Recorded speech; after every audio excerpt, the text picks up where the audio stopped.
2003 and all those great shows you saw at the library? Well, we're going to check them out one more time. And for those of you that weren't there, this will be a treat. You can find out what happened at the library.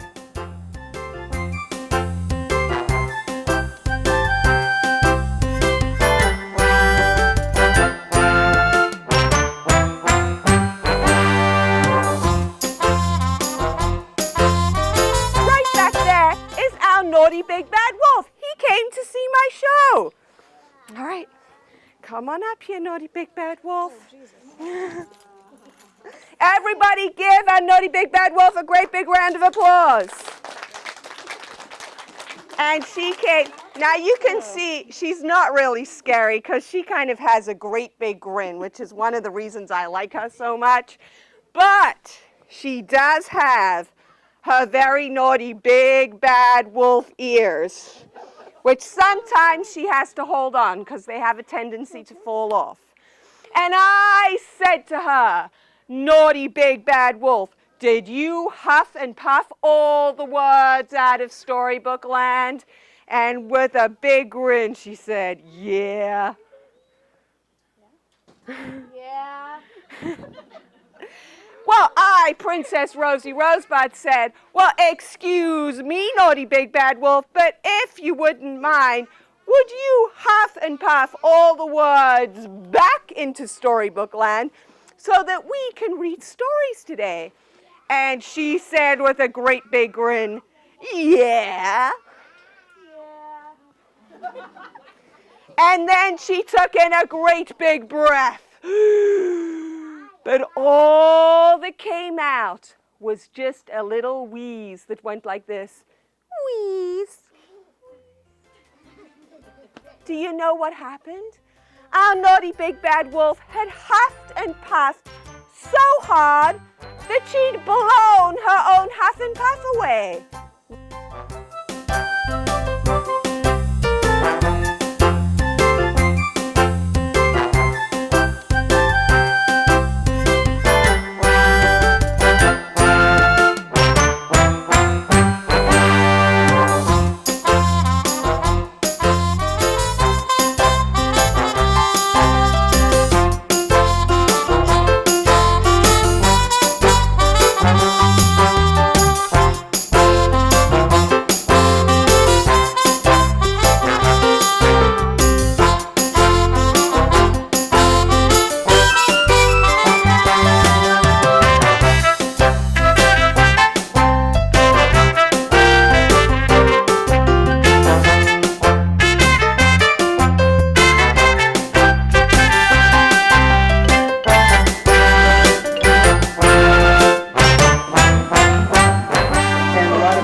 Well, these came from Long Beach. Their mom got hit by a car. And a lady was jogging. She was out walking in the morning, and she saw the possum get hit. So she went to take the possum out of the road so somebody wouldn't run over it again. And when she moved the possum, she saw the babies, because some of the babies were on the outside. So she picked up all the babies and brought them to a vet, and the vet called me, and here they are. But when I first got them, they were only that big, and they didn't have any eyes. Their eyes weren't even open yet. So they're doing quite well. With no, ow, ooh, they're hanging up.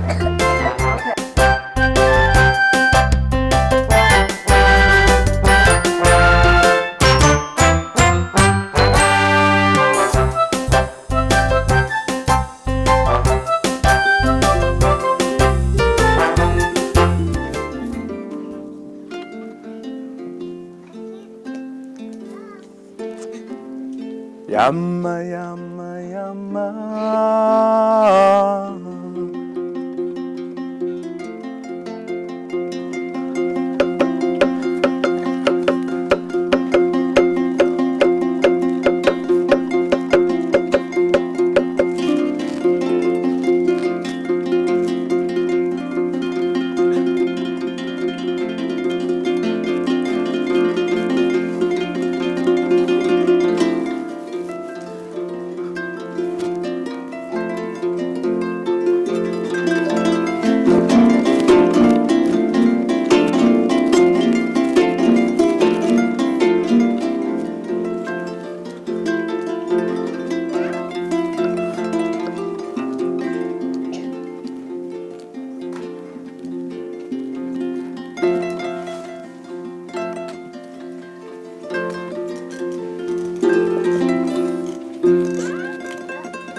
Okay, before I start, allow me to introduce myself again, okay?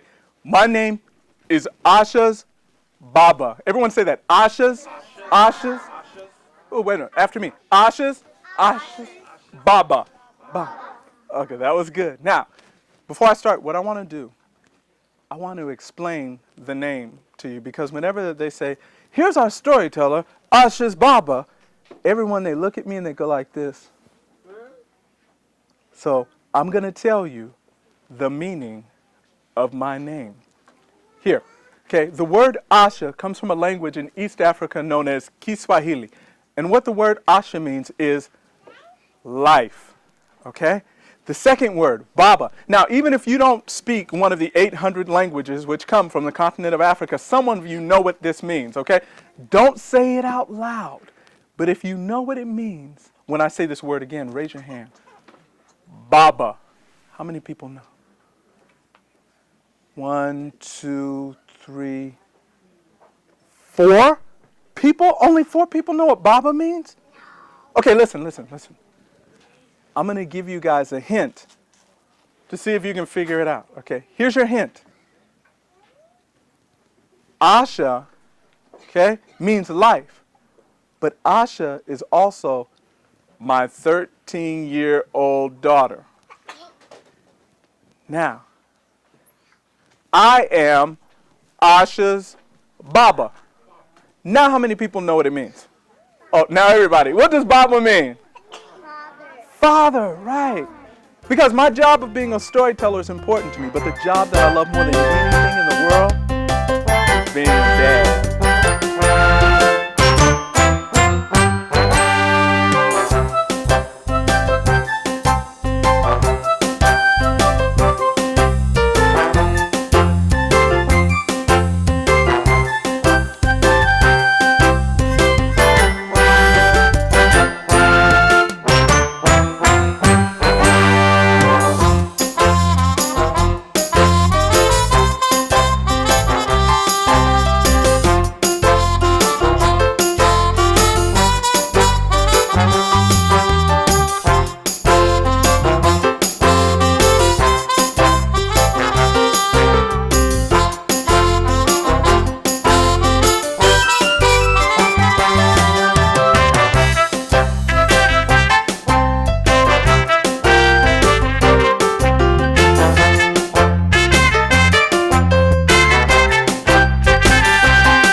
Even though he had no chance of winning, the heroic knight put up a furious fight, swinging away with a sword, but the monster kept leaping out with his great big turbo claws, but they both missed each other because Clyde the horse took a swerve to the left to avoid those turbo claws, and then the horse was off on the way to get away from the turbo monster.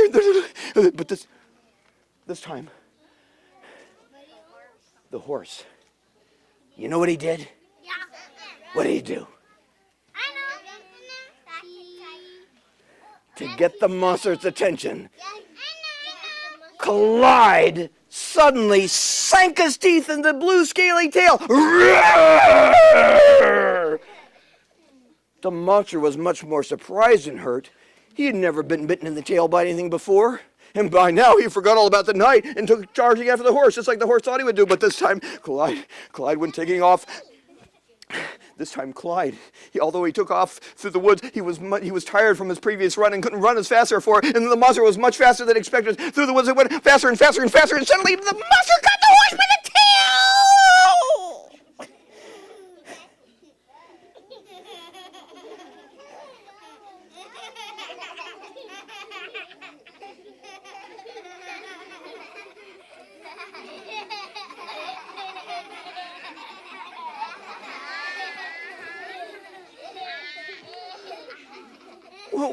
We didn't want that to happen, did we?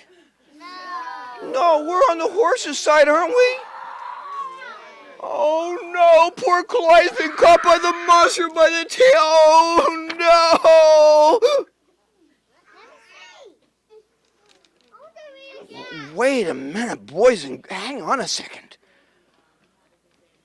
It says here that would have been the end of poor Clyde if he hadn't reached the edge of the woods just in time.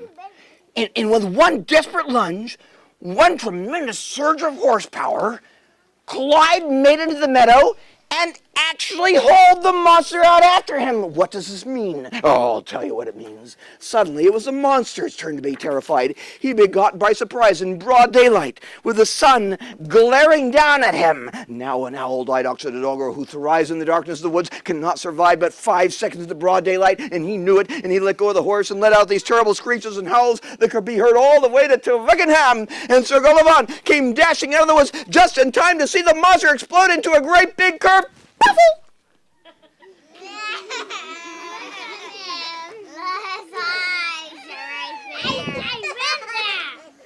And just like that, the monster was gone.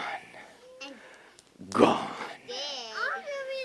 Gone! Gone! Gone! Stammered the flabbergasted knight. The brute is gone! Gone and big kerfuffle! Amazing, fantastic! We must spread the news! Tell everyone! Let's go, Clyde! Giddy up, giddy up, giddy up, Clyde! And off they went.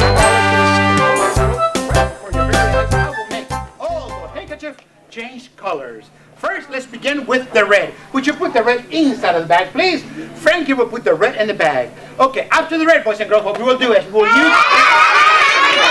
What happened, Frankie? Okay, Frankie, please put the red inside of the bag. Boys and girls, Frankie will put the red in the bag. After the red, what I need is the blue. So